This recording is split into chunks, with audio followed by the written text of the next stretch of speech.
This is Sean Lance. Thank you so much for stopping by for a few minutes with me today. I'm very excited to talk about today's gift from God, and this is the gift of persistent prayer. I have seen this come to life in my own experience in an incredible way, and I wanted to share that with you. Several years ago, a dear friend of mine found herself in a very desperate situation, and we decided to pray together over the phone every week. By the end of year 3, both of us were feeling discouraged, and my friend was so discouraged because she was living in the situation and had seen such little progress. And she said, "Sean, I think that I just need to give up. This just isn't working." We continued, however, to seek God's face into the 4th year.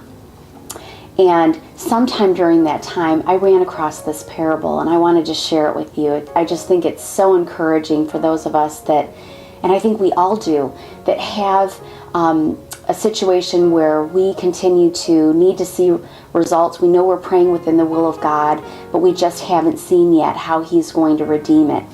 And this comes from Luke 18, and this is verse 1. Then Jesus told His disciples a parable to show them that they should always pray and not give up. And He goes on to tell about this widow who over and over again came before an unjust judge who at first wouldn't give her justice against her adversary, but finally he was so afraid of her wearing him out with her presence that he granted it to her. He granted her the justice that she wanted. And I love, my friends, that Jesus gives us permission to, quote, wear God out, although we can never do that. Isaiah says there's no searching in His understanding, and that He never, ever sleeps nor slumbers, the Psalm says. But this is verse 8, and I think this is just the whole reason why He has us persistently pray.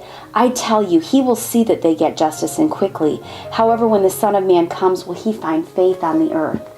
My friend and I just spent Thanksgiving together, and let me tell you that our faith is what has been strengthened more than anything. Although God has graciously granted these changes that we have persistently prayed for now 4 years together, over 4 years. This Thanksgiving was such an incredible, joyful experience as we stood back and we saw how God had fulfilled those prayers in His timetable. And so please go to God again today with that prayer that you know is within His will. Merry Christmas.